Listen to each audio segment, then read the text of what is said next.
Thank God it's Friday on Your View. Welcome to the show. I am Murayo Afolabi Brown. As always, I have the ladies with me. Hello, Mariam Longe. How are you doing? Fine, thank you, MD. So yesterday I finally brought out our Christmas tree. See, every year for the past 3 years, I've just become quite lazy. This is something I used to wake up, very excited to do, like around November. Now, it took my daughter saying, I think it was 30th November, she was like, this is ridiculous. How is it the end of November and we still have not brought out our Christmas decorations?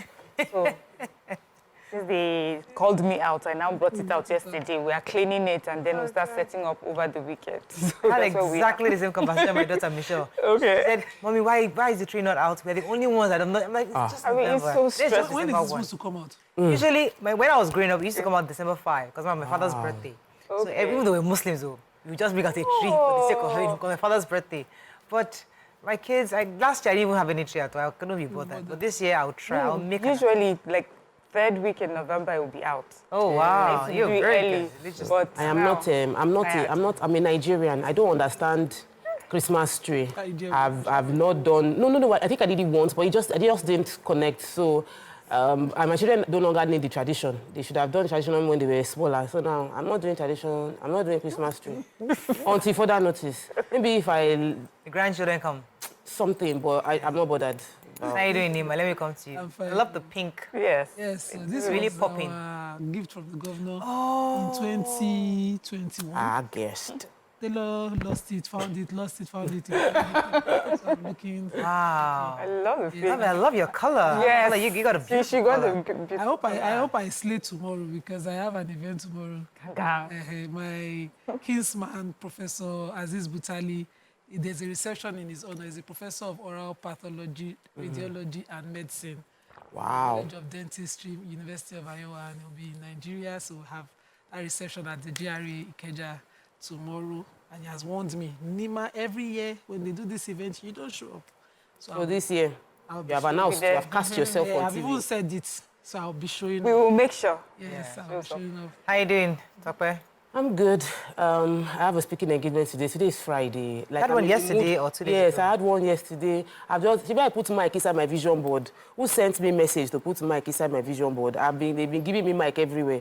So my friend, when I told my friend I was in Lekki for a speaking engagement, he said, how much did they pay you? I say, 2023, I put mic. I did not put money in front of the mic. 2024, I'll put mic and put money in front of the mic so that every speaking engagement in 2024 will come with money. But because it's something I love doing, I end up just doing it without really bothering about the cost. But there's financial implication to every move that we're making. shouldn't have announced transportation. it, But that you did not no, put- 2024, I've announced now. If you are inviting me So to I have speak, turned down a lot of 2024. events this year because organizers just refuse to put money to it, and it takes a lot of effort to leave my family where I live and speak at an event. Yeah, So now they will not say, your colleague Tokwe said it that. No, if it's But about said real it estate, again. because Said it's it about my industry, I would No, but have as you said, Interestingly- going forward. Going forward, you I'm paid going to. the dues. Yes, and then, yes. Well, interestingly, somebody who was at the conference was sending me a message that Sister Tokwe is here and she's on fire. Like, yes, Tokwe know they carry last. Don't worry, you'll be Talking is fine. natural. Oh, good to have. Yeah, so... You saw the Thanksgiving yesterday. Yeah, so my husband planned it. I didn't plan it. In fact, Dami just was coming to my house to say hello, and she now just he called the neighbors, told all the husbands, the husbands told their wives, and they all came. It and became I was like, Brown, I know he's in choir. It doesn't take a second to get- my guys. He came in. God was and going. He was going. I mean, I was like, this guy. Well, he loved the praise, and I thank God it was good for us to have a praise. So. It's also good to see that sort of support from a Yes. spouse. So it was beautiful to see. Yes, yes. So I've been asked to read it officially because we've not, yesterday we just mentioned it. Now let me read it officially. So TVC Communications, owners of TVC News and TVC Entertainment channels, Max FM, Adaba FM, announced that the hugely successful anchor of their program Your View show, Murayo Afolabi Brown, has been appointed as Managing Director of TVC Entertainment Channel. Please let's wish her well and hope that she does an amazing job in the coming years. Okay, someone else would have read it for you. Exactly. Let's go. Wish you well. Thank you, darling. Let's go on a quick break now. When we come back, we'll look at the front pages of the papers. Stay with us. We'll be right back.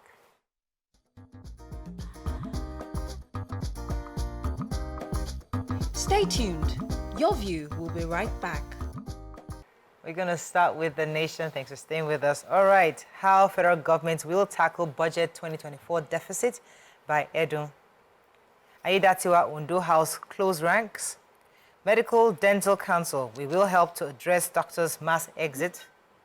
Nigeria, UK strengthens ties. UK willing to partner Nigeria on lithium value chain, says Alake.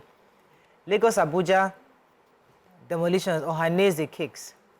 Edo PDP governorship primary process in shaky start. FEMA needs 300 billion naira annually to fix federal roads. Okay, which story are we starting with in The Nation?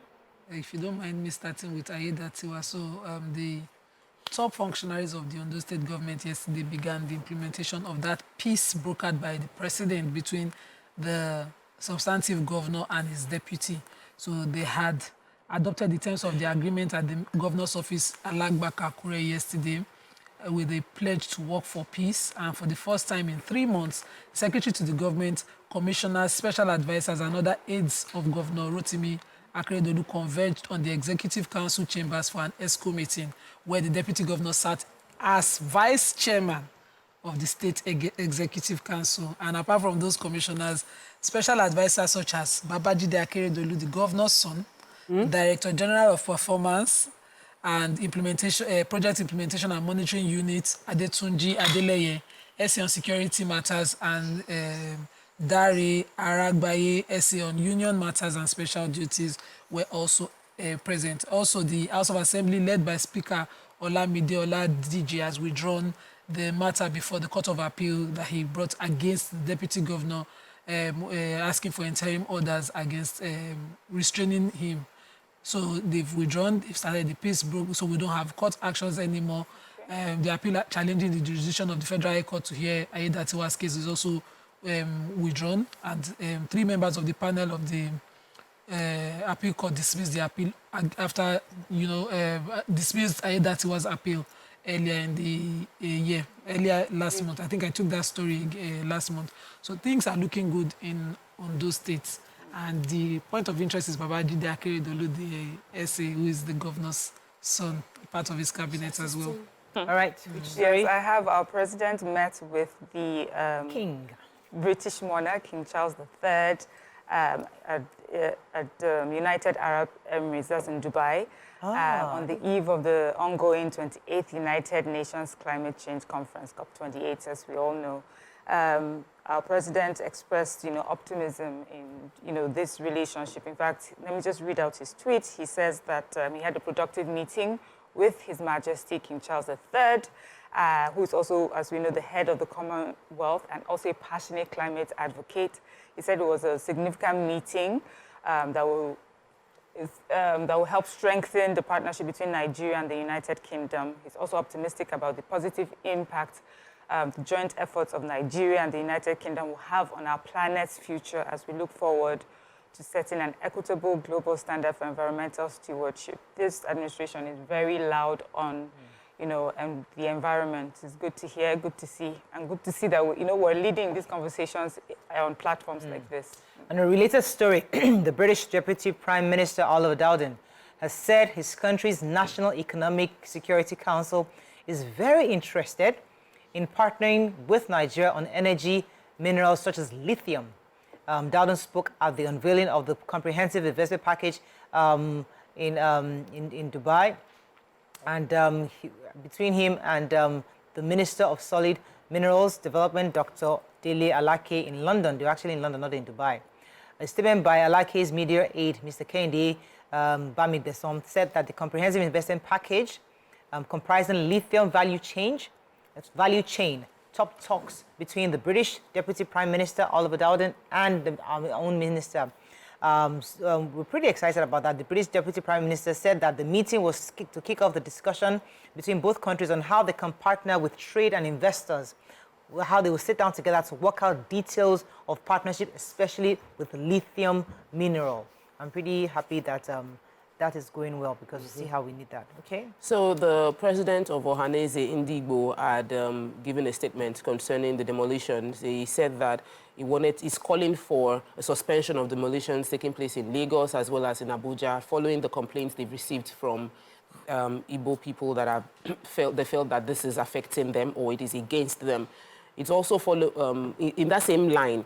The former governor of Anambra State, former presidential aspirant candidate, decried demolition across the country in a tweet on his X handle. But the Lagos State Commissioner for Information and Strategy, Benga Motosho, has since explained that the demolition has been following the rule of law and that no individual has come to say that what they did was a religious, had ethnic coloration. And none of them have come to say that what they did was illegal. The demolitions were illegal, that they built their house. Those houses being demolished were built on waterways and on drainage channels, saying that if we want Lagos to be the mega city it is planning to be, we cannot continue to do things the way they've been done. He also explained the fact that Lagos State is largely under the below sea level, and anything that will compromise the effective movement of water would be taken out. I said the demolition, once again, I think they repeated it, that it followed due process, and nobody that their house was demolished has raised any issue specifically with their name to say their house was built according to the rule of law, they had approval, and their house was illegally demolished. So when we now whip up sentiments on behalf of someone whose house was demolished, the person did not come out or go to court concerning that house. We're just trying to give ethnic coloration to what is a legal process. Okay, moving on now to the Punch. New wage begins April. Federal government votes 24 trillion for salaries. Tinubu meets King Charles. Nigeria's eyes $261 billion fund. Kwara monarch, 2 others bag life jail for kidnapping. Assembly drops suit against Ayedatiwa. Exco embraces peace. Jakba, FG urges varsities to produce more doctors. CBN fund, Senate threatens to order gas companies probe. FG pays 585 million naira fines, begins nationwide prisoners release. And Shebu free to contest Edo governorship, says Obaseki. Okay, which story? Okay, I have the human interest. Justice Adenike Akikpelu of the Kwara State High Court on Thursday sentenced the Serikin Fulani, also known as Ado, that's the head of the Fulani in Kwara State. Another man, Alhaji Usman Adamu, is the brother of the Serikin Fulani, and one Gidado Idris to life imprisonment for conspiracy to kidnap and commission of kidnapping of one Ahmad. And this was, of course, investigated by the DSS and prosecuted by the DPP of Kwara State. They charged him to court, charged the king to court along with his accomplices for the offense of kidnapping one Abubakar Ahmed and collecting a ransom of 1 million naira before they eventually released him after spending 20 days with them in the bush. The incident took place June this year, last year, 2022. And I'm happy that, the prosecution was fast enough to be completed in less than 2 years. But the judge was, bothered that she said it is saddening and disturbing that the community leaders charged with the welfare of their subjects could, because of love for money and breach security of the same subjects they were meant to lead. So, okay, that's a good one. Let's go on a very short break. When we come back, we continue with our reviews. Stay with us. We'll be right back.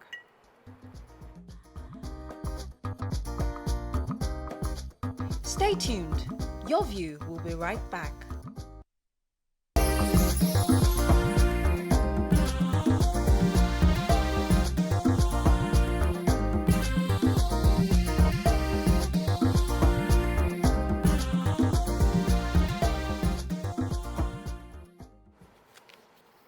Thanks for staying with us. We're still reviewing Punch chapter 3. Yes, so the Punch is reporting that, given a statement by the Vice-Chancellor, Nile University Professor Dilidogo, where he revealed that the federal government has given a directive to universities to begin to admit more students into medicine and surgery as a strategy to address the Japa syndrome.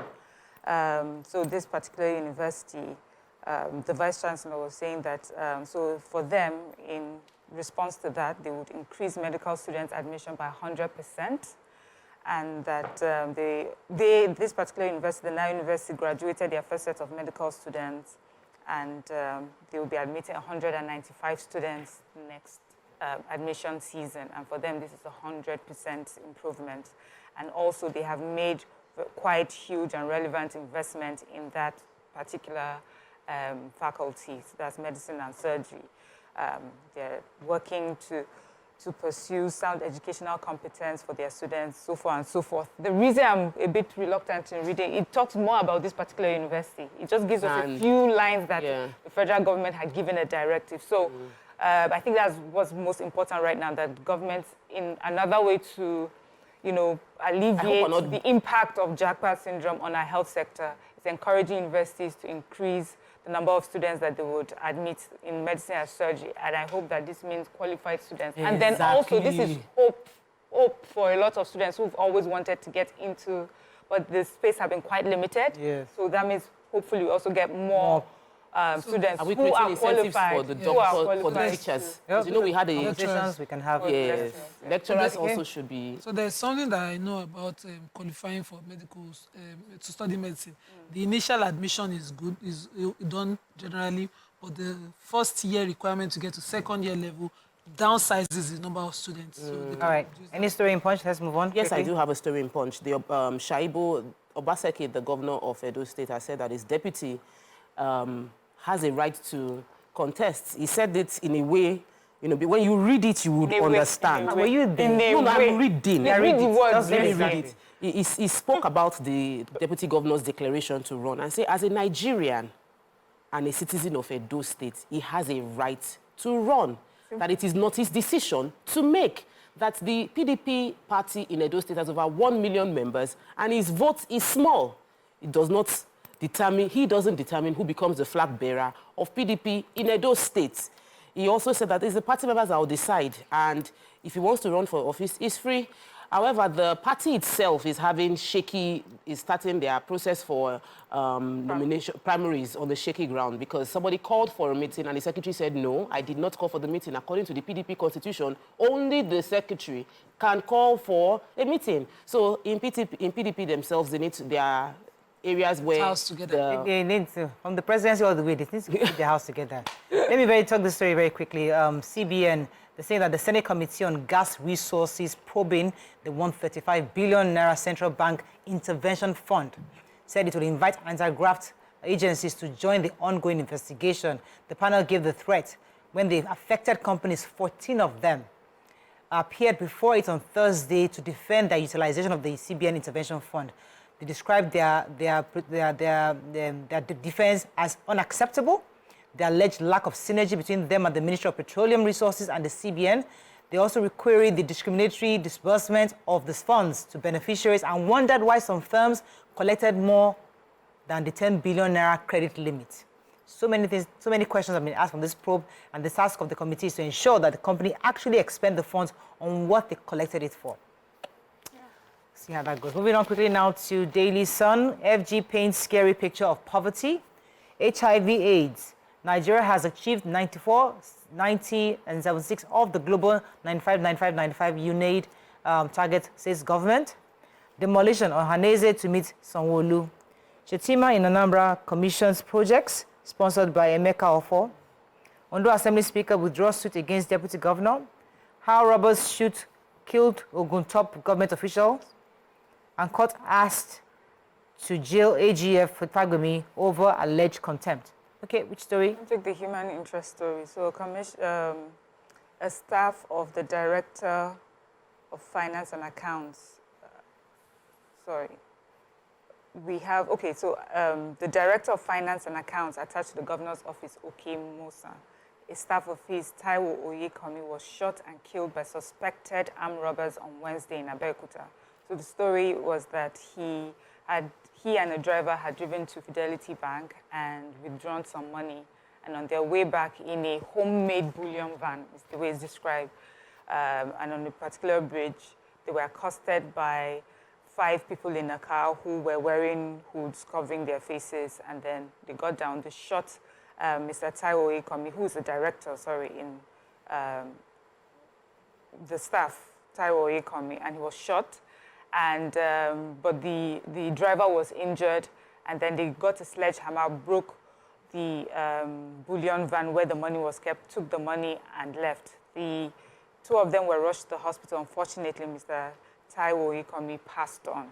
And, you know, the police are involved. They said usually trips like this, you would have police escort or, you know, you have proper escort to do this. But they said that maybe the escorts had to go for something else, and so they could not follow. So obviously there seems to be like in-house, yes, for them to know that they were going to the bank, and especially if it was in a homemade bullion van, it shouldn't have been something that was obvious to just a passerby. So it seems there's some foul play here. Okay, another story, Insan. So I have the AG story. So one, Michael Aneke has asked the court, brought up an application before the Federal High Court to imprison the AGF for contempt of court for 3 months. This is because he had gotten a judgment against the IG in August last year, which was, supposed to be enforced. And to enforce it, he had gone and applied for that money judgment against to the office of the AGF. The action, the court ordered that the money be paid. He went ahead and got a compelling order, that's an order of mandamus, compelling the AGF to, enforce the judgment again, which was also ignored. And this time around, he brought an application asking the court to imprison the AGF for contempt of court for 3 months. I hope that the rule of law is also upheld by the office of the AGF before we get to this kind of embarrassing situation. So true. So the senior special assistant to the president on agric business and productivity enhancement, Kingsley Uzoma, was shared some jarring statistics at the policy dialogue, which was sponsored by the federal government's International Funds for Agriculture, IFAD, and National Information and Technology Development Agency, NITDA. The policy dialogue was tagged Deepening Partnership for Scaling Up of Information and Communication Technology for Development of Smallholder Farmers in Nigeria. So the worry is if something drastic isn't done in our agricultural sector, no fewer than 94% of Nigerians would face insufficient food consumption. And that is there's an estimate already of 88 million people experiencing pangs of hunger, inability to eat properly. He also mentioned how Nigeria has about 70%, the highest rate of children globally with stunted growth due to malnutrition. He said 70% of the population live below poverty line and food inflation, and that just in October it stood at 31.52% for food inflation. What are the solutions they're trying to propose? So they are creating a new system. It's called the IFAD program. The program would be, the IFAD program is going to produce value chain development program, livelihood improvement program, but the real challenge is that there's a reducing capacity of our farmers. They are unable to produce enough food, and Nigeria keeps increasing. 80% of our food is being imported. I mean, there's been an alarming over 80% improvement in how much the volume of food we're importing into Nigeria, and we're reducing what we're producing. For me, our advice, insecurity is another major challenge. People cannot go to the farm because their farms are not safe. Farmers are being held to ransom. Their goods are taken from them. Bad transportation is also part of the problem. Bad road. It's not the lack of local options that people are importing food. It's taste and...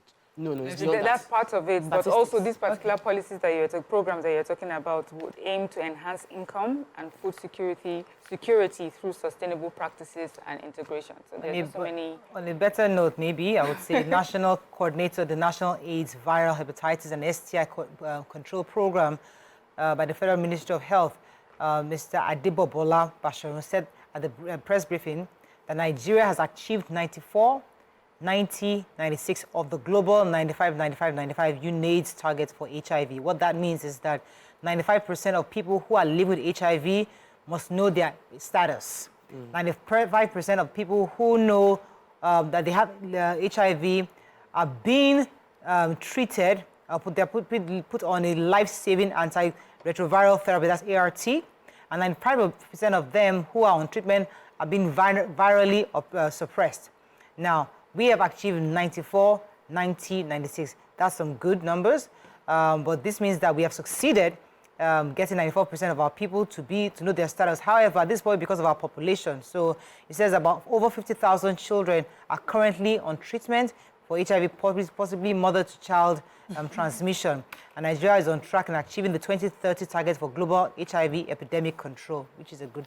So That's a good story. Moving on quickly now to the Nigerian Tribune. Let's find a story of not taking 80% surge in food importation, alarming says federal government.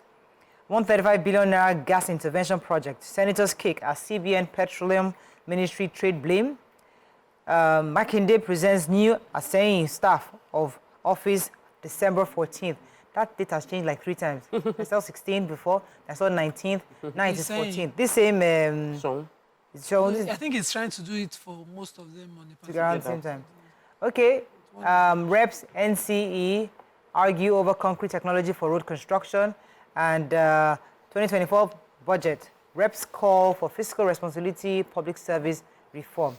Let me take out the road construction matter, because the House of Representatives has called for a public hearing, and they also involved the Nigerian Society of Engineers just on Thursday. It started a bit rocky because the moment the hearing started, the Nigerian Society of Engineers said that the House, as much as they respect the parliamentary's role of oversight, they don't have the knowledge, technical knowledge to preside over this kind of conversation.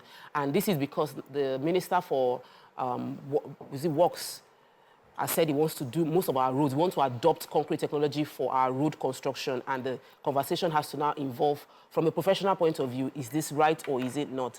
The argument they spent more time arguing on who has a right to conduct the hearing than then going into the technicalities of what the hearing should entail. I feel that this should be more public and go around the states. Let's take advantage of our professors and engineers that have spent years doing research. We shouldn't be having issues that we have with our roads in Nigeria. We shouldn't have to be patching roads after every rainy season. No, we have seen it now. The last administration, the last Minister for Works has concreted roads around Lagos. The Oshodi-Apapa Oworo-Shoki Express Road is completely concrete now. So we've tested it. They are doing concrete on the Odojo Road. Yeah, it's expensive, but it's more durable. It's about weighing the options. All right, let's go on a break now. When we come back, we move on to our sponsor segment. Stay with us. We'll be right back.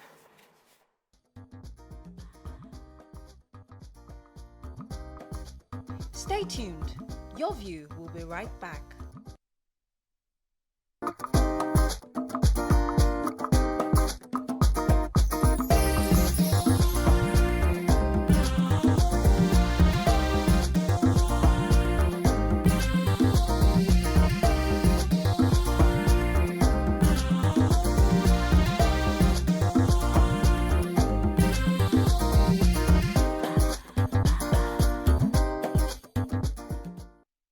Thanks for staying with us. Lagos consumes an average of 100 million tubers of yams per annum, with a variation of 4.5 million households eating 5 tubers of yam per month, which amounts to about 270 million tubers of yam at the cost of 1,500 naira to 2,000 naira.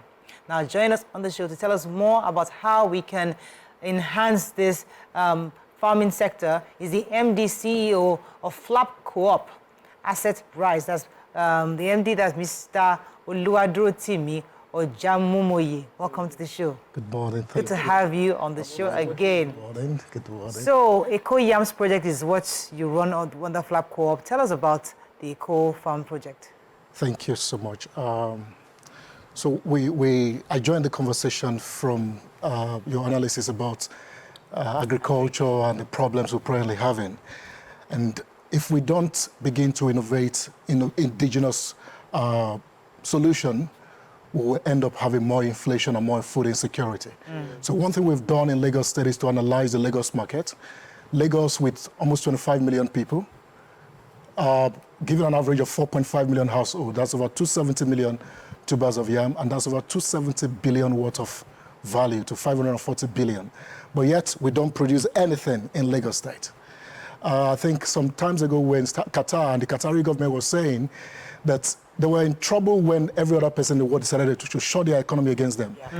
And today we ask ourselves in Lagos, if every other state decides to shut down, Lagos is in trouble because we can't feed ourselves. So the Eco Yams project is an indigenous way to solve our food problem in Lagos. We identify areas where we have arable land, and then we decided to cultivate. We started this last year. We experimented with 10,000 tubers, and it was successful. So we wrote to the Ministry of Agriculture that we can do this in Lagos. And they said, go and prove yourself. So we approached RITA and we partnered with them. And last month, we've delivered 1 million tubers plus of yam in Lagos State. Wow, that's huge. Yeah. Well done. Congratulations. Go ahead, Thank you Nima. so much. What opportunities have this created for the state? Okay, so permit me to dive a little bit into the economics. Sometimes we talk about inflation. Inflation is imported in the state and even in Nigeria. So imported, yes, because if you're going to bring tubers of yam from over 1,000 kilometers with trailers, you are paying for the cost of logistics as inflation. If we're going to bring food from abroad, we are paying for the cost of logistics as inflation. So the opportunity for the state is, one, the citizens can afford basic food if we begin to create our food ourselves. Number two, doing this alone, we have 65 plus staff who are working on the farm. Employment for youth, employment for the people. Then food insecurity can definitely be curbed. So numerous opportunities for the state, GDP improvement for the state, and every other thing that we can think about. Yeah. Wow. So you talked about 1 million tuber of yam, so I'm thinking that is huge, but still there's room for growth. So what would you say are your plans to, for sustainability and bigger yields? Thank you so much. So on Tuesday, last week we were at the State House of Assembly, and we were telling them about our plans to expand this. And one of the things we know in Lagos is a shortage of land. Yes. And we want to sell all the lands, build houses everywhere, and have no food. So the state must begin to think of appropriating land for agriculture, yes, and not just for housing alone. Developed nations in the world rather go up skyscrapers because they need to maximize their land value. So there must be intentional practice to maximize land value. Then for us, we are looking at 5 million tubers for next year. Land is also the problem. And also the community where we find ourselves, also regulated and powered by the state, which is a cooperative. We engage more of our members to see this as an opportunity to solve their financial problem. If you have a piece of land that is arable, plant yam on it. On a plot of land, you can plant an average of 600 tubers. Wow. And if a tuber of yam is selling for 2,000 plus in the market, that means you can earn over 600,000 from your plot of land. Rather than complaining about what the government is doing or what the government is not doing, we can create our solutions by ourselves. So our plan for improvement is to engage more stakeholders to improve the value and cultivation. So I feel, I'm just here blushing, and I don't even know what question I'm going to ask, because I have a relationship with Mr. Rotimi. We partnered, and that's about sustainability, because they supported us in planting we planted 36,000. Yeah. So I have 36,000 tubers that we are harvesting. They said I should still wait small before we harvest, but we've harvested like a few. I sent him the picture, he said good. So there's opportunity in this space. So how structured is this organization that you're running, and how do you intend to continue funding the project? Because funding was why we only did 36. We would have done more, Okay, so structure, the cooperative, like I said, is managed by the state. And I want to talk about regulation. Most times in Nigeria, we take regulation as about, stifling and just putting people in a tight corner. Can our regulators support us to create? If a solution is working, let's look at it. How can we expand the value of it?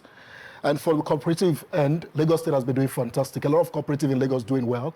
And the director of cooperative has also given us a very good listening ear.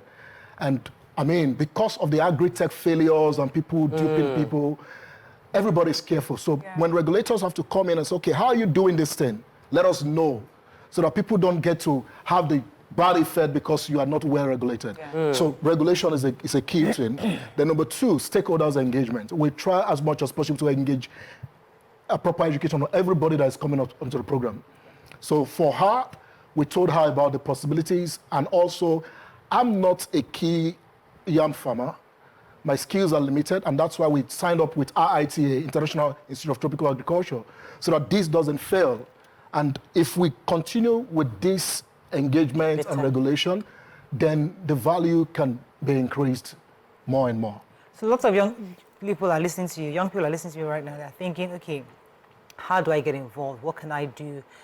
what's your message to them? Because a lot of them would like to do something else outside the usual.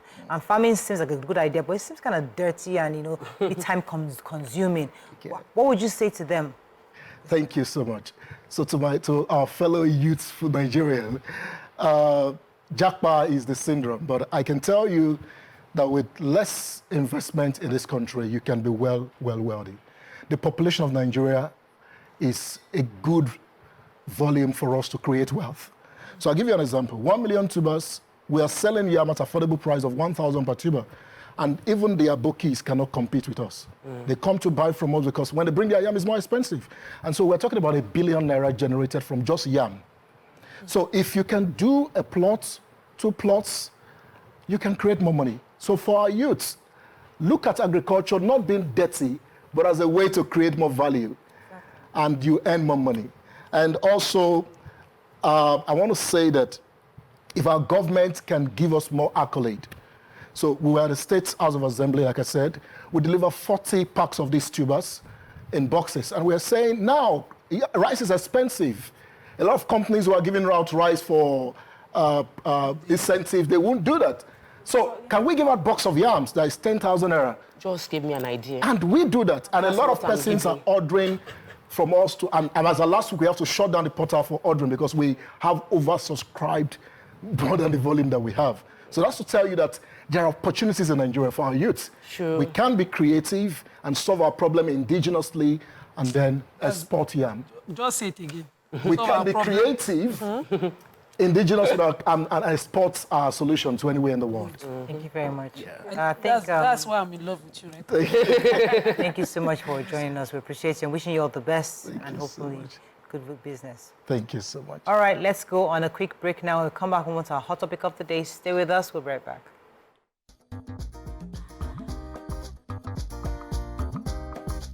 Stay tuned.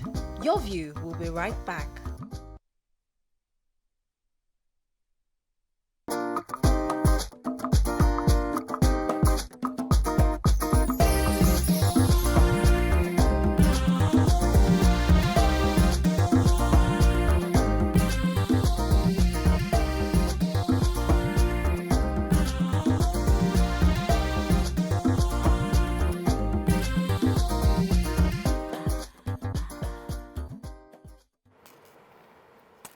Thanks for staying with us. So we're discussing celebrities just today on Friday, and we noticed one of the celebrities is getting married for the third time.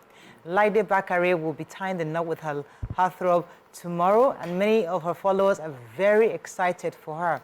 But for us on the show, it's an important time to discuss remarriage, finding love again. You know, many people usually give up. When we're growing up, when there's a divorce between 2 adults, usually the mothers just choose to stay alone till they're fine, because for them it's till death do us part. And once the man is gone, they stay and focus on their children, and they're fine till the day they depart the world. But today we find that lots of women and lots of men are remarrying. In fact, back then men can easily remarry, but lots of women weren't remarrying. But today, a lot of women are finding love again, not for the first time alone, second, third, and even 4th time. There are lots of women who are on their 4th marriage, and they're very happy.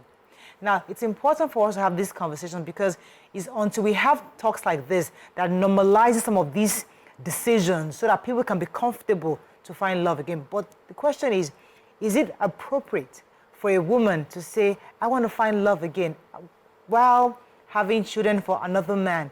What are your own general thoughts on this? How do we begin to understand the dynamics of marrying for the 3rd time, the 4th time, having multiple in-laws, having multiple children from different husbands, family members?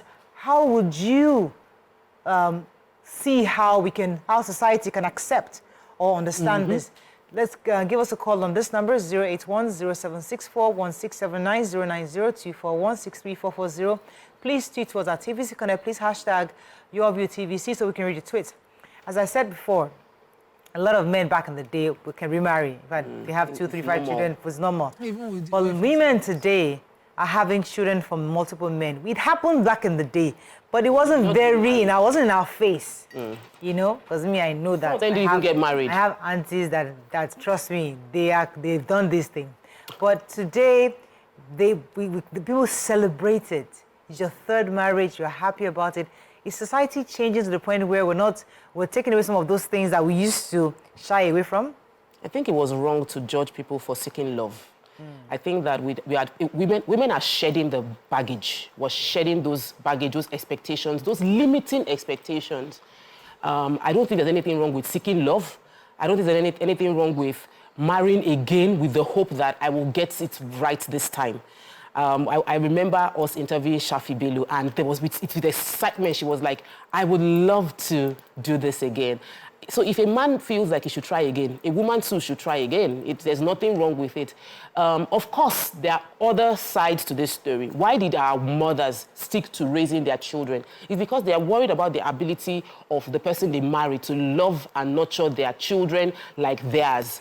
And that is still valid. Also, like Mariah rightly said, there are multiple in-laws. Imagine you have 3 children for 3 different men, and you are having to deal with the fact that they are expecting to be in the lives of those children. So you are managing relationship with 3 different category of people who have a different world expectation. Somebody says, I want my children to, I want my own son in boarding house. Another person, I want day school, I want this, I want that. You are going to have to manage all of that. But for Laide Bakare, me, I am happy. I want her to experience good love. I want her to be pampered, like every woman wants to be nurtured, you know. And if it has to take 3 times or 4 times, I bet kiss as many frogs as you need to kiss till you find your prince. Is it true that women, is when we mature, that we now find, we know we discussed it several times on this table, when you're young, you just marry for different reasons. But in your 40s, you know what you want. Do you think that is sometimes the right time to settle down? I don't think it's about knowing what you want or not. I think per time, you marry as, you know, life, whatsoever life brings. So you could have married for love at the first time and it didn't work, you didn't find it. You do it again and again and again, and I don't think it should be counted for women because it's not usually counted for men. Earlier, I was arguing with people about who is counting and why are you counting. I personally think a number of times you need to try. Try, but just make sure you're happy. What I hate is to see people doing it selfishly. So what I consider being selfish is that you're doing it with the interpretation of as long as I am happy, only me, and that's me, only me, and all of that. But when you do it in context, as you put all your dependents, all, you know, the people who have collateral damage, that kind of thing, into consideration.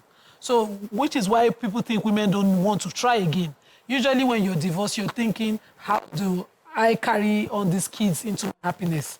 If it is not working for them, you're then waiting. But when you're done raising them, you then try. Some people then say, okay, no, I don't want to try again. I think I'll pass this. And so women might miss out. But if you have a very nice way of planning it, carrying your kids into it, you know, there's no wahala at all. Everything is just smooth and fine. Yeah, so I'll just go back to your initial question, like, why are we seeing more women do this? And, you know, if we cast our mind back, divorce was seen as a shameful thing. I mean, there's this shame and guilt around it. And then there's also this thing that they put on you, where you now, as a woman, describe yourself as divorcee. I'm a divorcee. How some people will tell you, Bazawara, I mean, this person has been married before and now divorced. And there's also the connotation that because you're divorced, you're also you know, you're not morally, you know, upright. Yeah. You know, that there's something issues with your morals, you know. But when we start discussing divorce and we start empowering women to step out from marriages that were toxic, and people started listening that sometimes when you leave a marriage, it's not just because you feel like it or you just have another opportunity. There are issues that happen within marriage that allows that, you know, a woman is encouraged to step out of a marriage.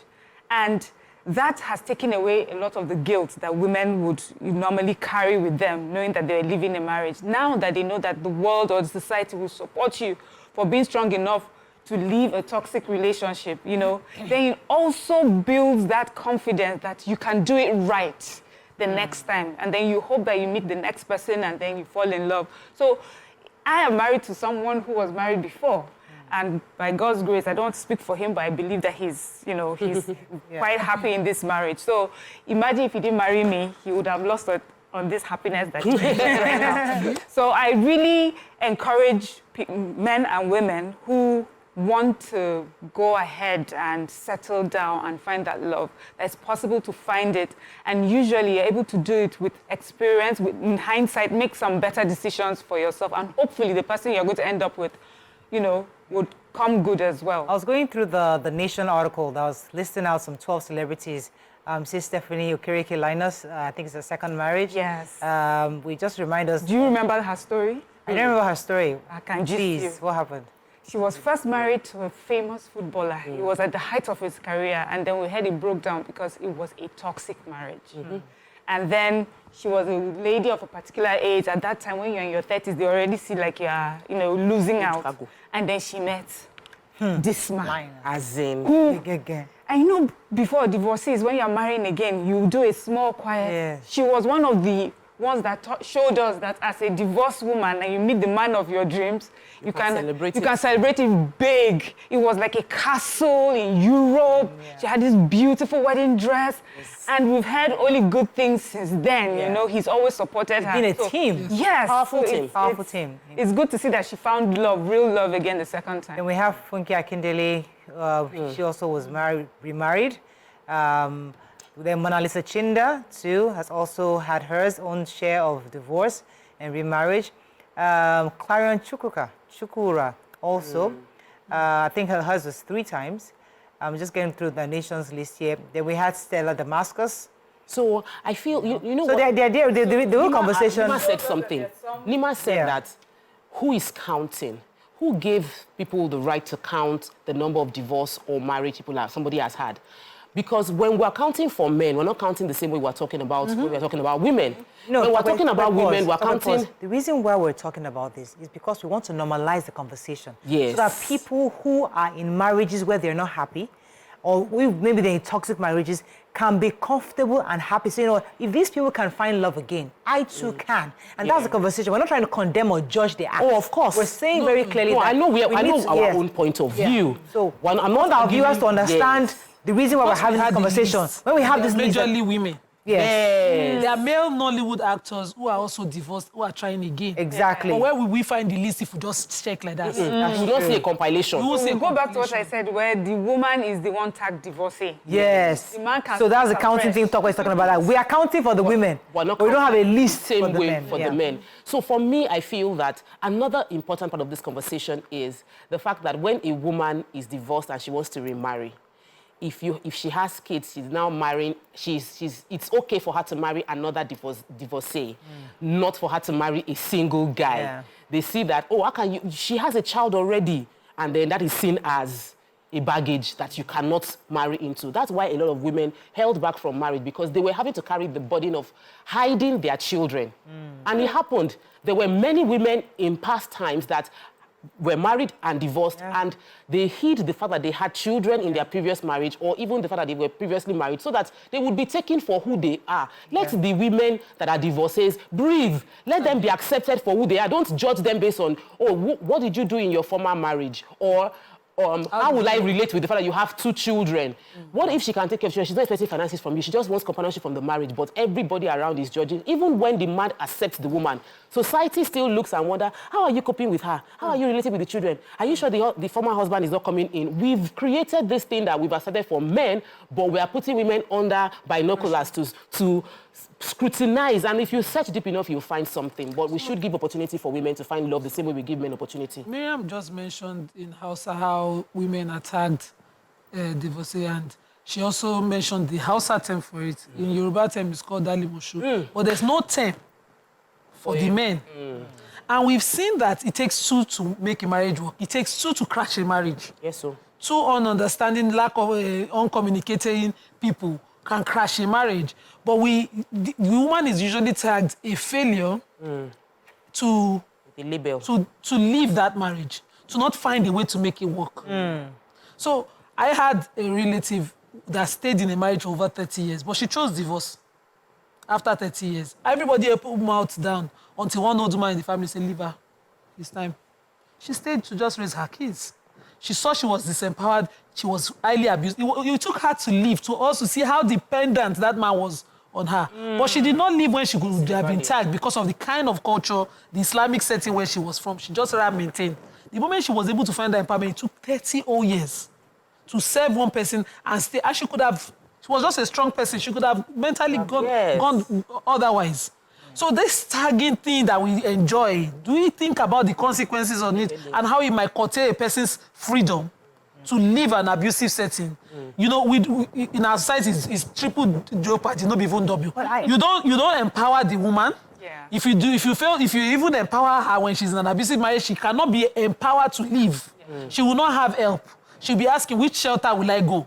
She will not be empowered to leave. When she leaves, she finally finds a way to make it work. She's stigmatized and labeled. She doesn't know how to start again. So we need to deal with a lot of issues concerning women when it comes to this. I watched an interview recently where a woman, I can't remember her name, she's an actress, and she was saying that she simply fell out of love with her husband. She left the marriage. The man was such a good man, kind-hearted. She had personal issues with his family because they judged her for different because of the job she does. But he was a good-hearted, kind-hearted man. But she just fell out of love and she left the marriage. Now, in that kind of situation, if that person finds love again, so society will tag her, oh, she just abandoned her family, abandoned her children. But is it legitimate for a woman to say, I don't love you again? I literally don't. I just want to leave. That one is technical. I go on a break and come back later. Let's go on a break so that we can technically assimilate. When we come back, we'll take this conversation. Stay with us.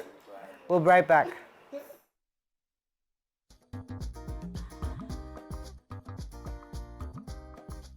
Stay tuned. Your View will be right back.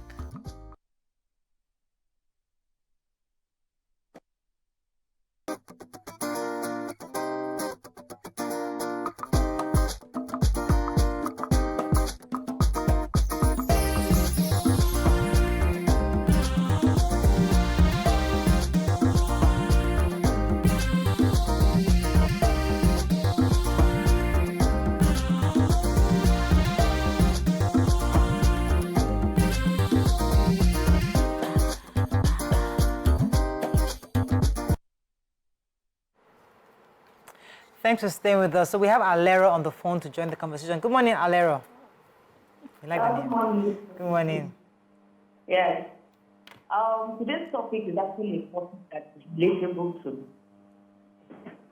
Like the last question, before you went on it. Yeah. You asked about is it possible for a woman just wake up and make a decision that is no longer interested in time? Yeah. Yes, it's very possible. Like experience, I took the issue with my ex.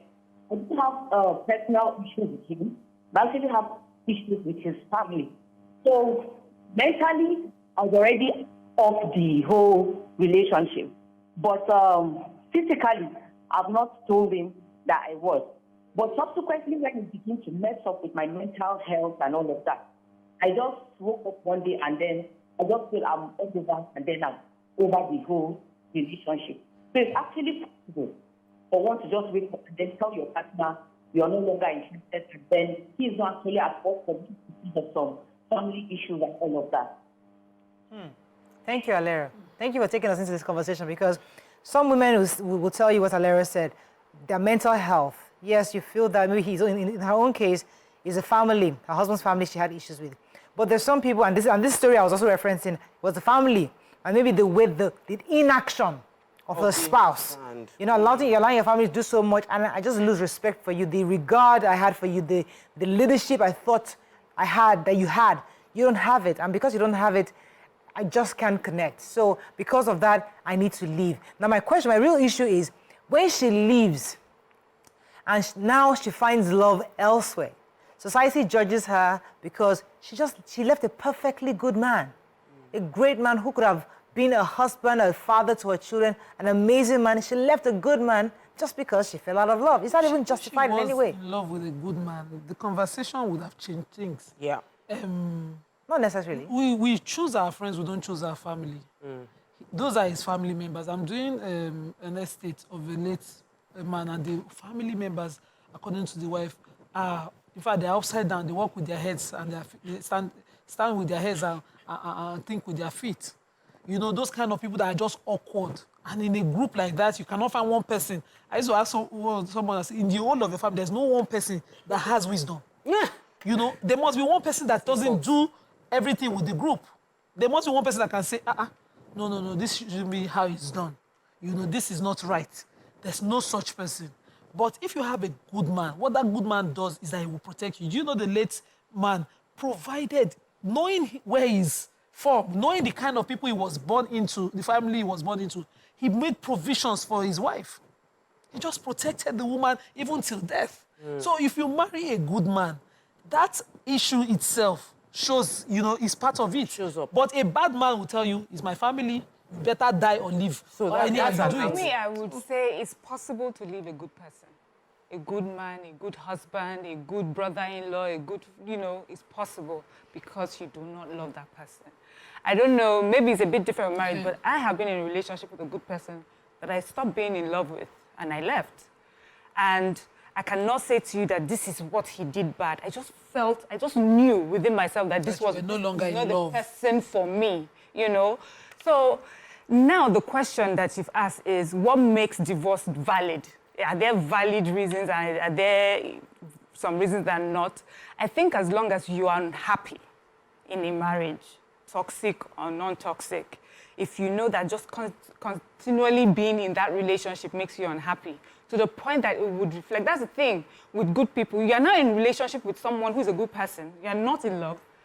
It affects that person's mental health. It affects that person's growth. The person is constantly trying to work out what is wrong with you, how can I make better? And you know that you're the one that's at fault here.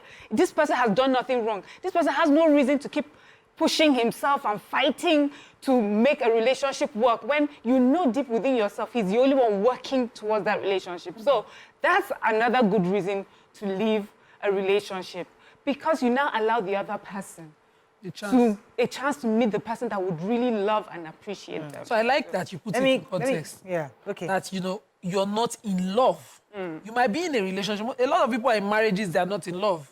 Some people, yes. So that's a valid ground to leave. But when you're in love with a good person, do you leave the person because of other issues? That good person would address those issues. It works. But what I'm trying to do is that so that someone does not hear us here and think, let me just go. You know, if you're in love, you can have that conversation. A good person will want to work at the marriage. He will want to seek that counseling with you. Why are you not happy? Okay, this person, why is it not working for you? He will deal with the situation. Let me take this call from Boye. Good morning, Boye. Thanks for calling. You're live. Yeah, good morning, Mariah and co. And congratulations on Thank your you, sir. appointment, Mariah. Thank you, God sir. keep speaking for you where you have no voice. Thank you, sir. Amen. The first question I'm going to ask, if you are going from Lagos to Ibadan and your engine knocked out there on the road, won't you change your engine to another one? But the only thing you have to be sure of if you are buying another engine, you have to be sure if the dealer selling that engine for you is okay. So when you have issues with your relationship, you have to start afresh. But you have to be careful of those red signs. The home I'm going to, is my mother-in-law going to tolerate me for having children? Is my sister-in-law going to tolerate? Guys are very smart. Most especially when the guy knows your faults, when the guy knows your problem. That is what he's going to deal with you with. So don't be carried away, my sister. If you are hearing me now, if you are getting yourself involved in another relationship, you have to be careful of those red flags. If you are not being careful about it, you are starting afresh again into another mess. So these are important facts. And for the married women out there, no place is balanced. What is good in my house may not be good in your own house. What is good in Murayo's house may not be good in our colleague's house. Probably my husband gives me money and he does not knock on my door. He probably knocks on my door once in 2 months. You know what I mean by knocking on your door. Yes, we are alive, so we should be careful with what we use. All right, thank you, Mr. Boye. I think I get your point. I appreciate it. Come, let me I'm of the opinion that we should always find a way to make things work. I feel that marriage only works when two people are working on it. And if the two of you are committed, you can make anything work. If you find yourself in a situation where only one person is putting in the work, it would lead to frustration. It would lead to somebody feeling overwhelmed. And that's what mostly leads to somebody feeling like irreconcilable difference. That is basically, we can't explain it, but we just can't find a way to continue to make this work. And when people find themselves in that situation, there is a lot of emotional baggage they're carrying. Because when people step out of a relationship, there's always the question of, did I do enough? Could I have done better? Did I give up too soon? So I believe that before, even if for any reason, whether you're a divorcee or based on irreconcilable difference, or you left a marriage, you were being battered, or you left a relationship where you were being cheated on, it's important that before you go into another relationship, you have proper therapy. You deal with your baggage. Because if you leave a marriage, you are carrying baggage. If you go, by the time you go into another marriage, it's likely going to end up in the same way, like the last caller said, that the grass is not greener on the other side. There's no perfect man there. So if you don't deal with your baggage and get more realistic with your expectation, you might end up going into that circle over and over again. So I think it's important that both men and women heal before going into another relationship. Get your emotions dealt with. And when we talk about healing, we talk more to the women. We don't talk to the men, but men also need emotional healing. Because the things that they react to will be worse. It's not what you are seeing. They are reacting to all the past baggages they are carrying, the relationship that did not work out. You take a position, they feel it is aggressive because that's what their ex-wife did, or you cook one kind of soup and you're seeing there are baggages. Men and women have baggages, and both men and women's baggages should be dealt with appropriately before going into another relationship, so that you're not transferring what you should not. Okay, let me take this call. God bless you. I want to give story. For Ibrahim. Good morning, Ibrahim. You're live. I want to write it down. Good morning. Good morning, everyone. Morning, sir. Today's topic, from some of the comments I had, it's scary somehow. The part that was scary to me is you just wake up with your partner and without any reason, and you just walk away. I don't like this man without any fault. That part is very scary to me. Very, very scary. So, but in Africa, we started with the Yoruba, the Yoruba tradition. The African tradition generally allows women to remarry. There is no barrier stopping women from divorcing or from remarrying, both religiously, and otherwise. When it comes to Islamic marriage, since I'm a Muslim, there is no such thing that, a woman cannot divorce. There's court, you can go to court, area court, or anything. A woman can decide to divorce, and she's allowed to remarry. There are provisions in the Quran and everything like that for them. Secondly, I deal mostly with widows. Widows often have a foundation for that. They try to help them. People talk about, they should remarry. I think no. These people are not balanced, economically. Let us get them balanced. So when we get some of them balanced, they now have the thing that let me remarry. Some of them are faced for 5 years, 10 years without remarrying, trying to bring up their little children. So, but I now find out when they are now balanced economically a bit, then they can see suitors, suitors to come. But men, if you are not that rich, you cannot just say, I want to marry you with your kids. It's very, very difficult for men nowadays. Unless you are super rich, you can take care of those orphans, and help them. Some of them again them scholarship. So when. Thank you very much, Ibrahim. Yes, I wanted to add to what you said. It's very correct in Islam. Women can't ask for divorce, and it can be for different reasons. But what we see is that a woman is then stigmatized culturally, not Islamically, for asking for the divorce. It means that she's the one who opted out, and usually added that maybe she had someone out. Why she opted out. So you will see women, especially young girls up north, asking the man to divorce them. Instead of just asking for the divorce.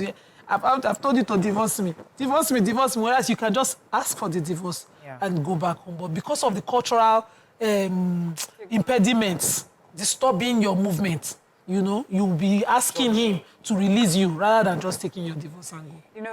When Toko was talking about therapy, because you come with baggage, I was going to say that this is a two-way thing. Even women go with baggages. So it's I think I would advise that when you leave a marriage, take the time to be by yourself, for yourself, and just, just be in that room for a bit before you step out into another relationship.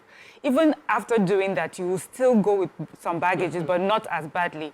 And I feel that women also are even allowed to sort of handle these baggages. Men, not so much. Men are quick to just, gloss over it, and their friends just hear them pardon, now you're a free man, not realizing that there were issues that he would have loved to deal with mentally and emotionally. And he's told there's so many fishes in the sea. So the moment he jumps out of one, he's quickly rushing into another without dealing with the issues that were in the marriage in the first place. So, let me take Warake from Abuja. Thanks for calling. Yeah, good morning, madam. Morning. Yeah. This is a very sensitive discussion this morning about divorcing and co. And for the first time is that I'm married in 1992. I am the age of 58 years now. And for the first time before I got married to a wife, I must have to know if I can tolerate her with the family.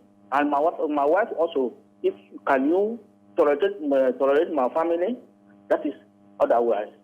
And two, and four of you there, if I divorce my wife, is there any of you there, maybe for bad things not to happen, can you marry me as a divorcee? None of you will agree to marry me. So also, a man can never marry a woman who has divorced 1, 2, which means that woman has a problem. If you divorce one man, you say that man not good. You divorce the other one, you're not good. Are you a saint? So such person will not be tolerated in our family. So I will always think to my wife that whatever she did, I will tolerate her. That is the first thing I will have to think of before I marry such a woman. Warake. And I have a friend, Mr. Warake. who took his wife to a court. Mr. Warake, are you there? I need to engage you a minute. Are you there? Please talk to me. Yeah. Yeah. Now, imagine a woman who marries somebody for different reasons. So you fell in love with a man, and maybe you didn't really fall in love with him. You married him for a different reason. And then the truth is that not because you're a bad person, not because he's a bad person, but you're just not compatible, and you left him. Now, when you leave that first husband, the second person you married was almost like a rebound. You didn't give yourself enough time to heal.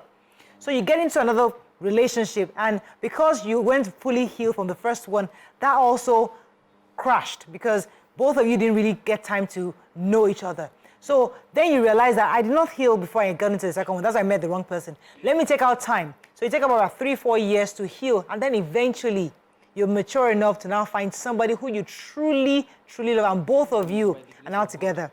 Now, would you therefore judge that woman that, oh, she must be a bad person to have left the first and second marriage and now find the third marriage? How would you judge that kind of person?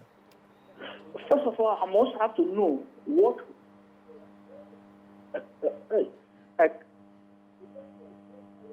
Hello, sir.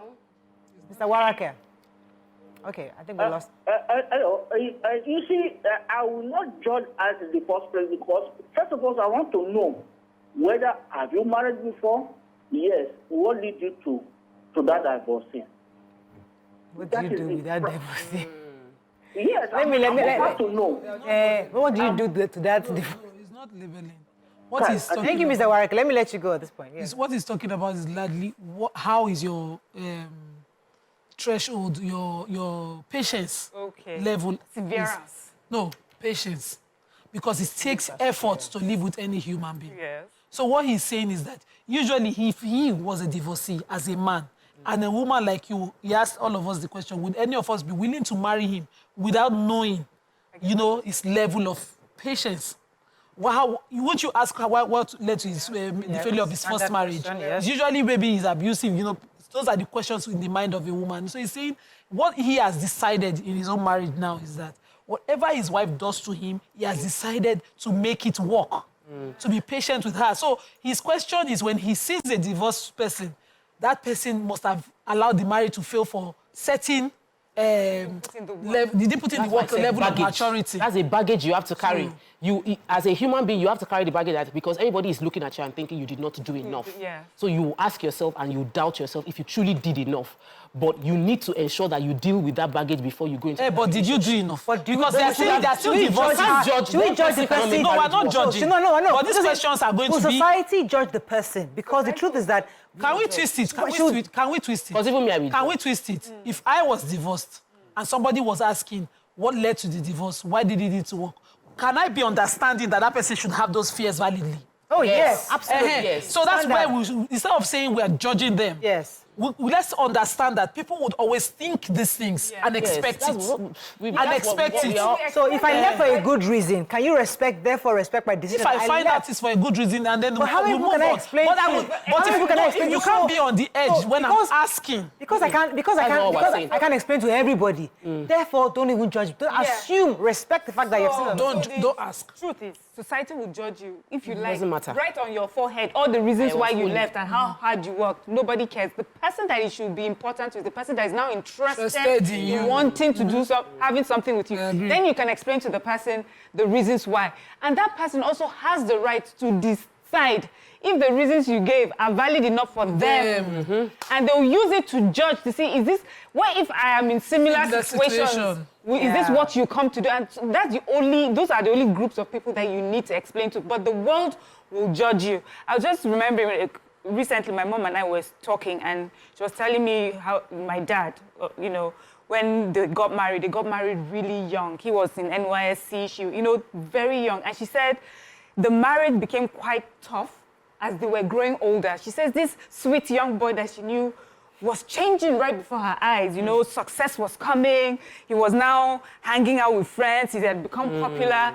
And I don't know if death didn't happen, what it may have led to, but she said they struggled because they were changing, they were growing. So there are different reasons why people will get to a point and realize that they don't work anymore. Yeah. It's important you can judge all you want, but I want people in marriages going through situations understand that what they are going through is valid. And if they have both, sometimes when we see someone leaves the marriage, it's not because one person left. Sometimes we both have an understanding that this has come That's the most beautiful one. This has come to an end. That's the most beautiful one. Let me take this call from Olajumoke, calling from Abuja. Got a lot of Abuja calls today. You're live. Go ahead, Olajumoke. Hello, ma. I've been holding on now. I'm so sorry. Go ahead, please. I'm first-time caller. Welcome to the show. I want to talk about what Malam Ibrahim, the second to the last caller. Yes. He said in Yoruba and in religion, divorce is allowed. In Christianity, divorce is not allowed according to the manual, the Bible, that God presented for us. They didn't say you should not divorce according to the word of God. But if you divorce, you will not remarry. That's what the Bible says in Christianity. And if your husband dies, if you are not up to 50 years, you are supposed to remarry. And if you want to remarry, if your husband did not die, but you divorce, and you want to marry, and you marry another man, the two of you have committed sin. According to the word of God, they did not say you should not divorce. But if you divorce, you will remain like that. Yes. That's what the word of God says. Yes. So that's where the divorce shame comes from. Yes. It's not just that alone. But women are finding love every day. Our last caller said, if you divorce the first one, you divorce the second one, you divorce the third one, they will question, are you a saint? And that is why you need to understand yourself. Because if you find yourself in repeating the same pattern, there is something in you that is making you fall into that pattern. And you will continue to fall into it. So it's the healing process we talk about. So let me just ask. Many people just go to church. When is the red flag? Is it after the second marriage or when you go into the third one? I believe that first marriage. immediately you are getting a divorce, Yes. you should know there is something wrong. I did not go, like, I didn't pick rights. Take responsibility. Don't blame the other person for not working. Because when we blame, most people that are going to divorce... I was asking the red flag, what I mean. No. Let me just finish this. Most people go into relationships and step out of a bad relationship, like we know it was bad. They blame their partner for not making the effort. You will not heal. You will not, or you take responsibility. I did something. I entered into this relationship. If I knew better, I wouldn't have been here. No. I wouldn't have picked this person because you agreed to that relationship. Except you got married based on your parents forcing you into the relationship. You are a co-participant. If you did not make it work, if you married a bad person, then you take responsibility. I was just trying to ask yourself. like, what if you understand that you were at fault and every time you leave a marriage, you're saying, it was me, my fault. When is the red flag for someone looking at you to say, after the first one and second one, and third, is it when you have left the second one that the red flag goes up, or is it when you are in, the third? An interesting question, though, but let me take this call from Yakub. Good morning, Yakub. Thanks for calling. You're live. Yeah, good morning, everyone. Morning. Yeah, I think this topic is very, very, very important one. I heard one of you says that somebody that married before, and then he divorced first time, second time, third time, and then he now says that he find another love. You see, the question we need to ask ourselves is this. Yoruba always say that igi yóò da ẹyọ nínú, eléyìí yóò da ẹyọ kúrò. So kì í jẹ́ kí ọbẹ̀ ó tètè jiná. You get it? So when you are now say that this firewood is not good, this one is not good, how long are you going to be able to prepare the food? So the question is this, especially to women, to ladies, that even the one that's not yet married. First and foremost, a long time ago, Mariah always says something which I will never forget. You always say, sometimes when we discuss something related to this very particular topic, you always say that you should prepare for something that's unexpected in a marriage. Unexpected. Wow. So when something like that happens, the only thing I can advise a lady or a woman to leave the marriage is when your husband turns you to a punching bag, and then you see that kind of a red flag that if I don't leave, that probability I may leave this world to another world that I may not be able to return back to come and manage my children. So at that point, you have to leave. So if you now come to a stage whereby you have this very particular woman, why did you leave the first marriage? She now told you that my husband turned me to a punching bag. Yeah, that's a very good answer. For that, you're good to go to grandma. If you know, as a man, you cannot beat a woman, that very particular woman is suited for you to marry. Right. Thank you very much. But no, I wanted to ask you, what if you marry the first punching bag, you marry the second punching bag, and you marry the third punching bag? It's no longer that you are marrying punching bag, it's that you are a punching bag. So anybody you meet will become a boxer. Ma'am asked that question. That's the thing you need to get. And I love the example. If you marry the first one and they turned you to punching bag, you marry the second person, they turn to punching bag. You marry the third person, the problem you turn to punching bag, and you divorce. At that point, you are the punching bag. And any man you meet will become a boxer. You are the one turning them into boxers. And until you take that responsibility... Take the lessons from our... when Miriam asked that question, I answered, I said... Why do you keep picking boxers? If you come from a society where it is okay for you to be a boxing husband, you are likely to meet more people that are like that. But not necessarily that you are turning yourself... Yes. And turning them into... So I'm just saying... Maybe you don't know how to pick a boxer. So, well, let me come... Okay, so I was answering that, the problem might be you. I remembered when Tope mentioned the issue earlier, I said I had a story where I was about 16, 15 when my auntie divorced her husband, who was a boxer. And my father called his daughters because we were 4 and said, it's okay if you people marry and it doesn't work out. Please divorce, but do me one favor. Give yourself a period of healing. Leave. When you leave, don't leave in suspicious circumstances. Don't leave a controversy. Really, what he meant was that you're leaving a failed relationship into another relationship immediately, as if you're just moving on like that. You don't give yourself time to digest what you have gone through, your experience, and so you know whether to do better. And that conversation that time looked like one-sided. I was like, okay, we should just wait a bit. But now, getting older, every time I think of that particular conversation with him, And I appreciate the fact that that healing period is when you decide what factor it is in you that will attract you to a boxer, for instance. What is it in you? Some people are impatient. Some people on the men's side are abusive. And it will take you divorcing and giving yourself time for you to come to yourself when you are alone in your closest period, private place, to tell yourself some truth about your personality and the things you would like to change. So it's not about a woman or man thing, but it's about both parties who are living a marriage. Usually, a man is living a marriage, which is common here, and is telling the next girl that, that my first wife, she was a failure. I had to move from her, and you move into another girl who is not asking the question, why did your first marriage fail? And she's not asking it objectively. If she was even asking that, you're telling her answers, she's not shining her eyes objectively to see, what if you're lying? What if she's asking and they're lying to you? And you'll be able to spot it because you're looking beyond what he's telling you. You're investigating. I've shared a story here now that I met a man. I was single, and the man was on my case. And he showed me a bite mark. He showed me a stab wound that his wife was the one terrible to him.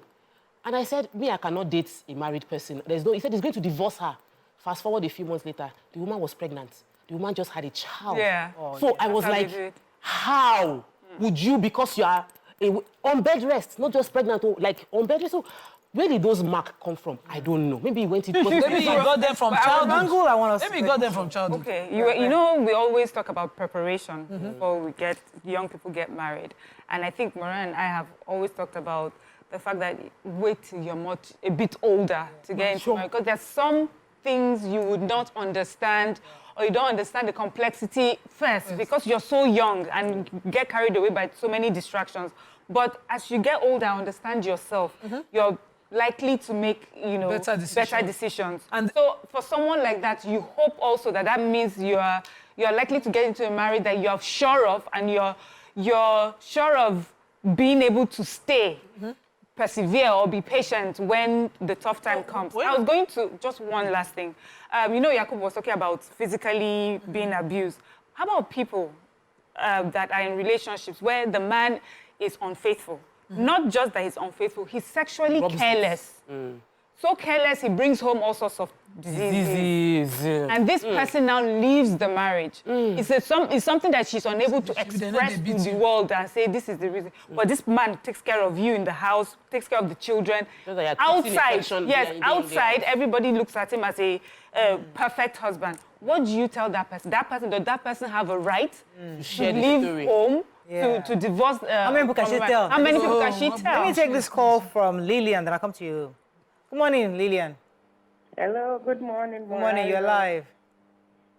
I'm a first-time caller. Welcome to the show. Thank you. This is a very interesting topic. I'm glad to contribute to this. You see, things that are happening in marriage, whether we like it or not, a lot of things are happening in marriage. And God has given us the grace as women to be patient, to bear some things in life. Men doesn't have that grace. That's just the truth. If we say, I'm getting married today, and if it doesn't work, I'm leaving, and I'm getting another man. If it doesn't work, I'm leaving and I'm getting another man. Is there any perfect man out there? There is no perfect man out there. And that is how I, as a woman, I'm not perfect too. Just as your colleague said, it takes two to tango. You have to work on your marriage. Once it has nothing to do with physical abuse. I know there is mental abuse. There is psychological abuse, emotional abuse that a woman will feel, I cannot continue anymore. But the truth is that we have to be patient in life concerning marriage. A lot of things are happening now because a lot of people, both the male and the female, they don't get prepared. They think marriage is all about, okay, let's come together and just have this union and just give birth to children. Let's bear children. No. Yeah. A lot of people are not prepared before getting into marriage. Right. And I think that is what we, as in the young ones, should know about it. Hello, Lillian. Okay, thank you very much. There's an angle I've been trying to throw in for the past few minutes. I've not gotten the chance to. The part that today, when a more enlightened world, where we're more knowledgeable about things, so we're taught by coaches and therapists that, listen, we're social beings, that everybody needs love. Everybody needs that connection. Everybody needs that communion with somebody. And then we're looking at that with our biblical injunction that says, once you divorce somebody, you're not allowed to marry again. During those times, there weren't issues of mental health. There weren't issues of emotional abuse. Imagine the woman who has been asked not to, you can't remarry. The emotional trauma she's probably going through by herself. The fact that she's not economically empowered. If she was living in our time today, the kind of, what therapists would have told her, like, listen, you need to find, they have to find something you're doing. So my question is, how do we marry our religious requirement with a modern day? Because a lot of women are finding joy, they're finding happiness, 60s, 50s. YK is in serious love at the over 60s, she's happy. So do we say, listen, this is our religion, we can't remarry. However, we're also saying that people are remarrying and they're happy and they're not sinning. So where do we meet halfway? I think we have already passed it on. We've left the judgment of who sins and who is not sinning for God. Yeah. Sin is not something any human being can prosecute anybody for. It's a relationship. It's an offense against God. It's only God who can punish it. And your good is only God who can reward it. So it's not for any human being to decide. So do what comes naturally to you. What comes with, what gives you peace of mind. So you know your conscience is there. There's that balance. Miriam said it earlier. It's the reason why some women they're ashamed about it. They're ashamed to remarry. They're ashamed to fall in love again. They're ashamed to start over. Because they feel that I am the world, the requirement, the fact that the world, and even my Bible would judge me for even thinking of loving again. You leave that place with that requirement. Once your relationship is with God, you leave it for God. Mariam, what do you think about this? See, if we go back to the shame of divorce on the woman, a woman at almost every step, when she leaves a marriage, there are different reasons why she should not be getting married. If she's young, really young, they'll say she was morally loose. That's why she left the marriage. If she has children already, they'll be like, why are you taking your children to another man's house? So there's another reason why a woman would decide not to marry. If she is of a certain age, in her 50s and her 60s, they'll be like, old woman like you that you're supposed to be a grandma taking care of your grandchildren. You're now following man and be doing all sorts. You know, so at every point we have shamed, especially the Nigerian woman, about moving forward. But many people are changing it.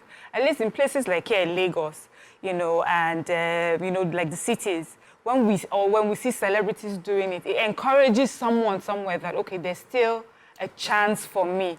And that's, you know, and that's where we are now. I think just a few people are held back by what the church says. There used to be a time you could not get married in the Catholic Church if you've been married before. But now, you are able to. You know, so things are changing and recognizing that women or men can find happiness. I just, you know, I wish for long marriages for a lifetime for all of us. But if ever, you know, I was to find out I have a friend who is going through such a tough time in a marriage, would I sit back and allow her to continue going through it or encourage her to find happiness? I would encourage her to find happiness. And I know for a lot of us, for a lot of people that call people out and judge them, if it were to happen to them or someone close to them, they would encourage that person to find happiness. So, you know what you just said, it's extremely important that we have that conversation, because when people, if I sit down and assume, I look at this person, I look at the celebrity, and I don't understand that celebrities have blood flowing through their veins, you know. I've watched a few interviews with Chudi, and you can thank God there's with Chudi to give platform for these celebrities to express their emotion, that you realize the impact of those, you sit behind your phone and you type terrible messages to someone going through a divorce. Is the person happy to be divorced? You say, oh, this is your third marriage over. There's something wrong with you. Does the person not already feel that way? So as a society, we need to be more kind to one another, because a lot of people are going through things that there's nobody that they can even tell about what they're going through. The story you shared about a woman having to treat infection over and over again. I know someone.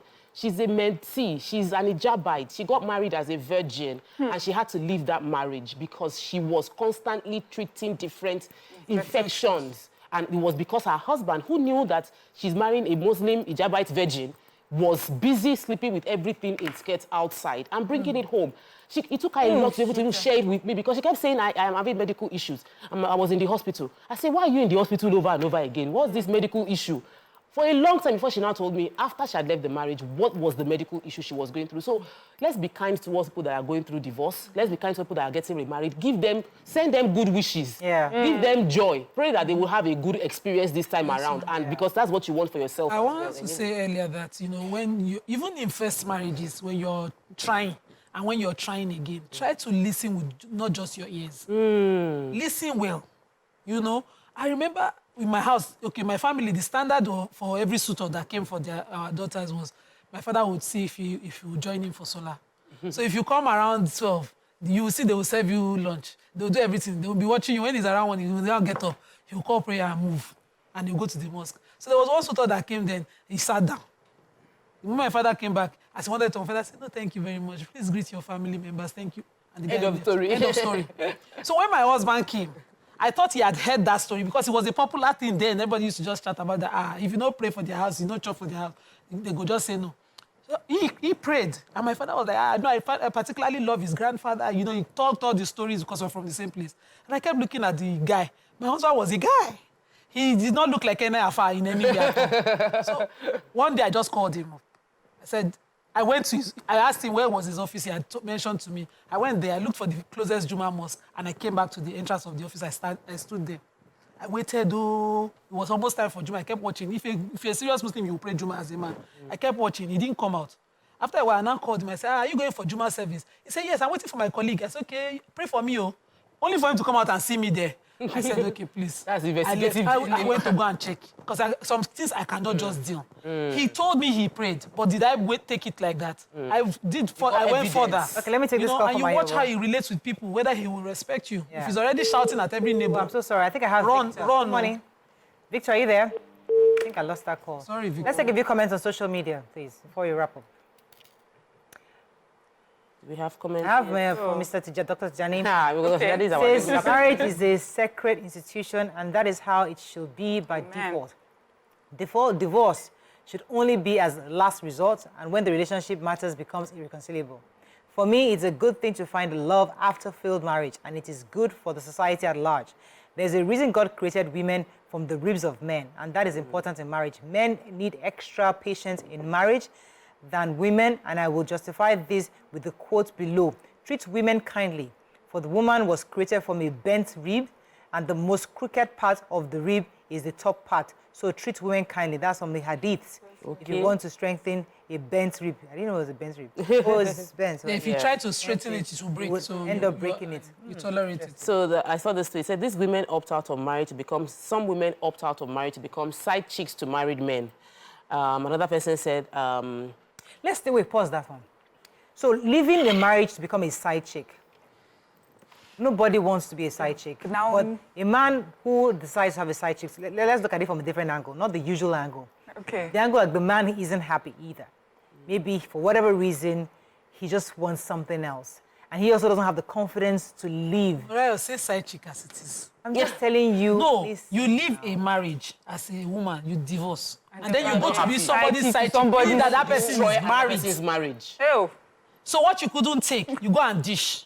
Okay, there's no conversation there. I've learned it's easier if people are selfish. Yeah. So what I'm happy to take, I think I've said this before, it's easier to be the cheater, the person that is cheating, than to be the one that is cheated on.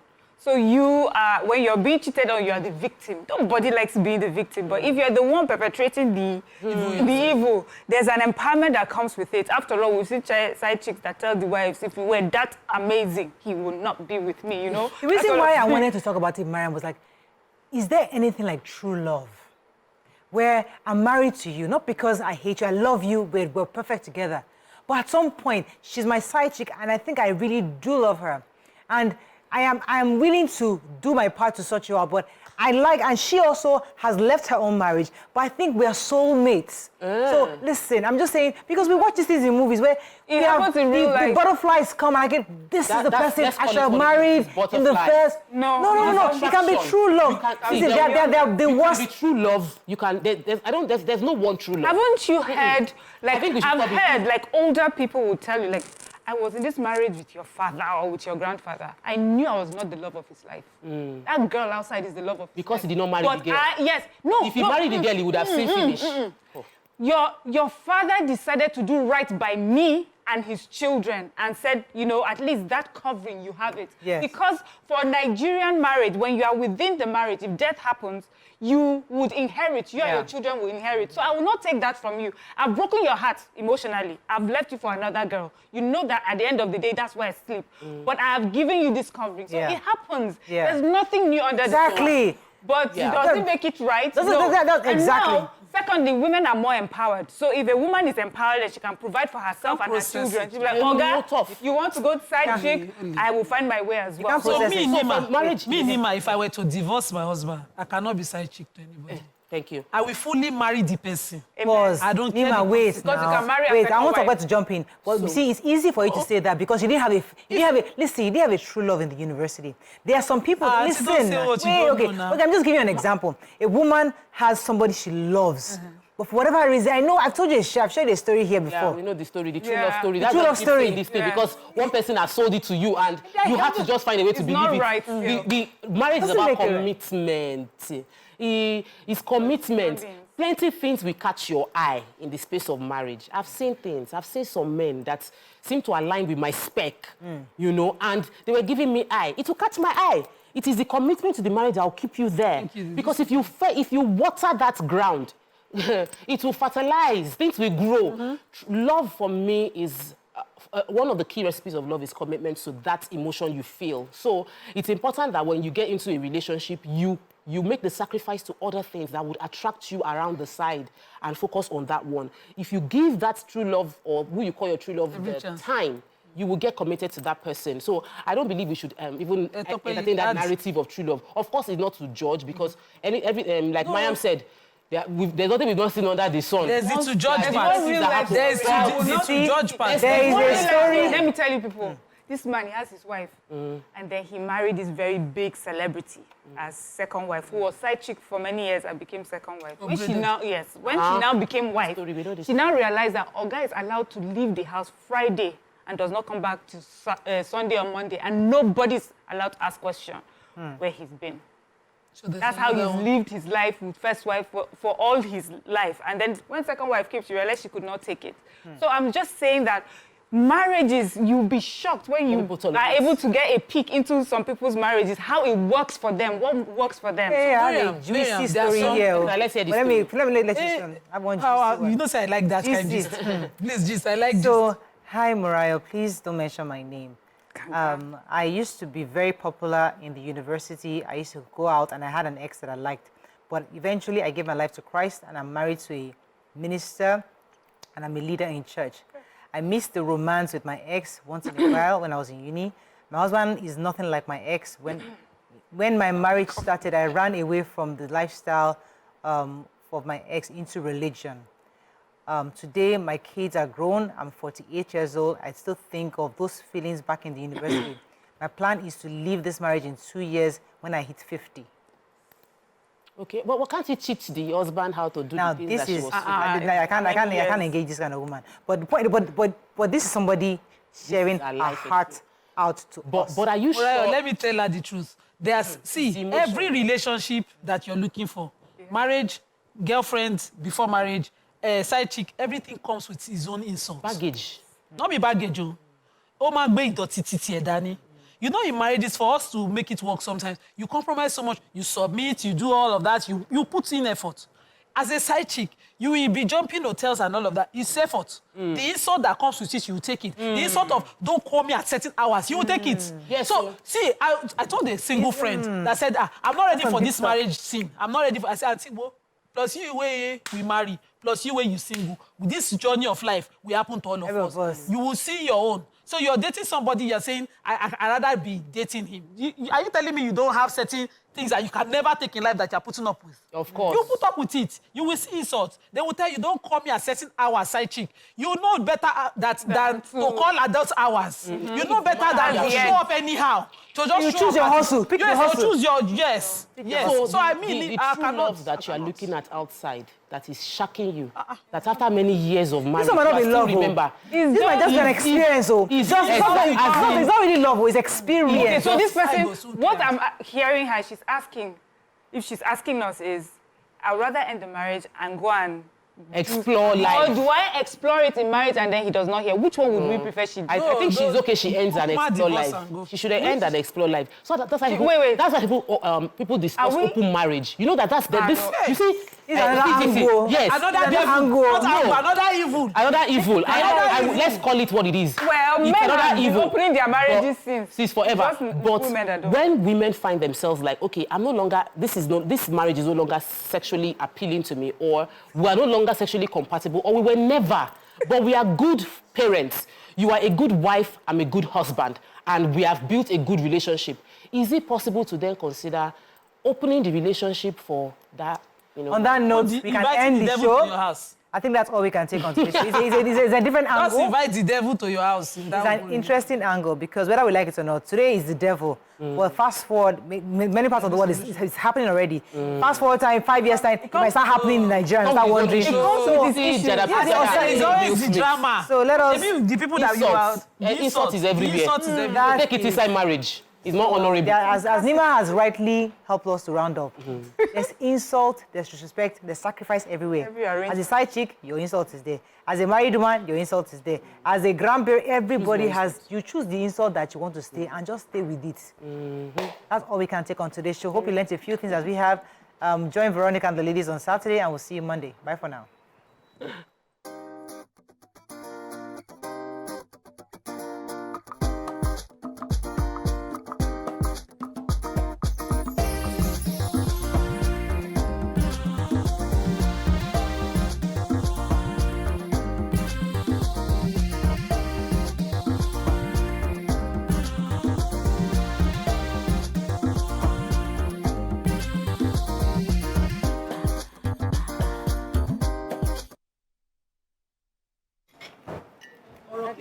Stay back when I left. So why did you